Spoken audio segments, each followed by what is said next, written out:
Welcome to this part of the chapter. In this part we are going to talk about insurance. मैंने आपको first chapter में भी बताया था auxiliaries to trade की जब हम बात कर रहे थे कि इंश्योरेंस क्या काम करता है। अगर हमें कोई भी रिस्क होने वाला है, अगर कोई मिस हैपनिंग होने वाली है, तो इंश्योरेंस की हेल्प से हम उस रिस्क को कवर कर सकते हैं। मैंने आपको फर्स्ट चैप्टर में भी बोला था कि कोई भी इंश्योरेंस रिस्क को खत्म नहीं कर सकता, बट उस रिस्क को कवर कर सकता है। तो अब डीप में देख लेते हैं कि what is insurance. Insurance is a contract between the insurer and insured in which the insurer agrees to make good the loss of insured on happening of an event. एक बार यहां तक समझो, दो पार्टीज होते हैं, एक होता है इंश्योरर और एक होता है इंश्योर्ड। इंश्योरर कौन होता है? द इंश्योरेंस कंपनी, ठीक है। ICICI prudential, max Bupa health insurance, बहुत अलग अलग कंपनीज होती है। तो जो इंश्योरेंस कंपनी होती है उसको हम बोलते हैं इंश्योरर। इंश्योर्ड कौन होता है? जो इंश्योरेंस पॉलिसी लेता है। लेट्स से मैंने मेरी लाइफ पॉलिसी ली, ठीक है, मैंने मेरा लाइफ इंश्योरेंस लिया है, तो यहां पे इंश्योर्ड कौन हुआ? मैं। इंश्योरर कौन हुआ? ऐसी कंपनी जिसने मुझे इंश्योरेंस दिया है। Against what? Against the happening of an event, मतलब अगर कोई अनहोनी हो जाती है तो, ठीक है। In consideration of a regular payment called as premium. अब ऐसे ही दे देंगे, समाज सेवा करेंगे? Of course not. क्यों देंगे मुझे? क्योंकि मैं उनको रेगुलर टाइम्स पे पैसे दूंगा और उन पैसों को हम लोग क्या बोलते हैं? Premium. This agreement on contract is in written and is known as insurance policy. This agreement or contract is in written, मतलब ये लिखा हुआ होता है। All the terms and conditions are written. आपको कितने पैसे देने हैं वो उन्होंने बता दिया है, कितने पैसे आपको मिलेंगे on happening of an event वो उन्होंने आपको बता दिया। Everything is written. Every single rule, every single terms and conditions are written. So insurance का मतलब समझ में आया, ठीक है।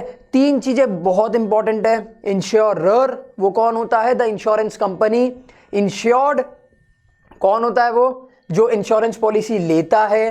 हैपनिंग ऑफ एन इवेंट, जिसके लिए हमने इंश्योरेंस लिया है, लेट्स से फायर इंश्योरेंस, तो मुझे पैसे कब मिलेंगे? जब आग लगेगी। तो हैपनिंग ऑफ एन इवेंट। और प्रीमियम मतलब क्या होता है? The sum of money that we pay to the insurance company on regular intervals. Simple है। अब आते हैं द फंक्शंस ऑफ इंश्योरेंस, कि अगर हम बात करते हैं इंश्योरेंस की, तो इंश्योरेंस क्या क्या फंक्शंस प्रोवाइड करता है। First is providing certainty.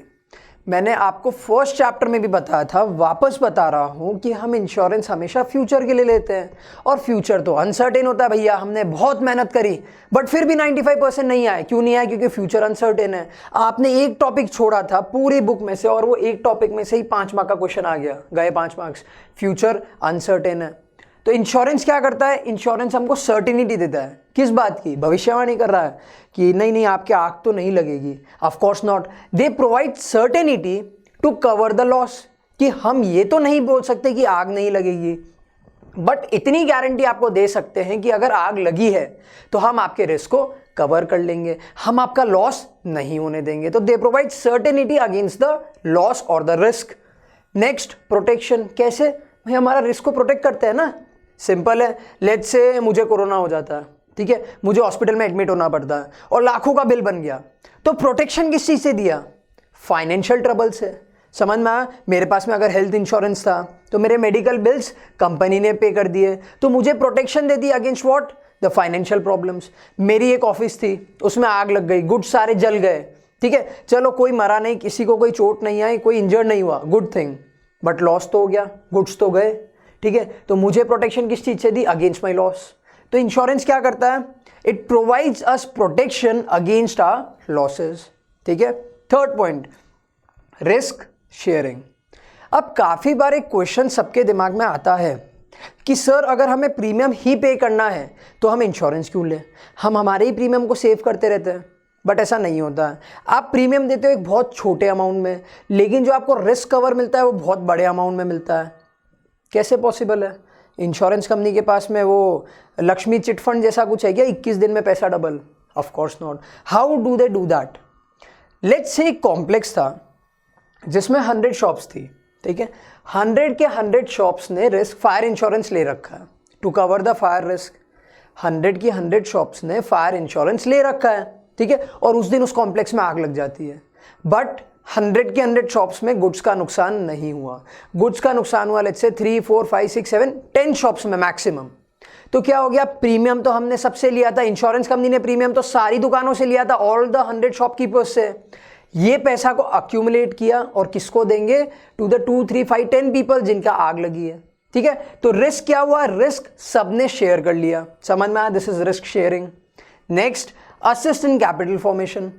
हो सकता है कि हम सब सारे के सारे 100 शॉपकीपर्स हम लोग पे करते थे premium for let's say last 10 years, और 10 सालों में आग ही नहीं लगी, तो रिस्क तो शेयर हुआ ही नहीं यहाँ पे। तो इन पैसों का क्या करेगी इंश्योरेंस कंपनी, इंश्योरेंस कंपनी इन पैसों को इन्वेस्ट करेगी इन सम ग्रोइंग स्कीम।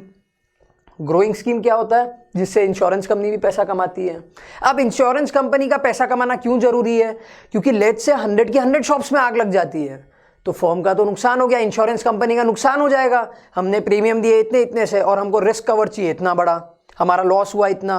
ठीक है, तो कंपनी पैसा कहां से देगी, इंश्योरर हमको पैसा कहां से देगा। अगर इंश्योरर कमाएगा ही नहीं तो हमारे रिस्क को कंपनसेट कैसे करेगा, कैसे करेगा, वो हमारे पैसों को कहीं पे इन्वेस्ट करेगा, वो पैसों को ग्रो करेगा और फिर हमको देगा। ठीक है, समझ में आया द 4 फंक्शंस ऑफ इंश्योरेंस।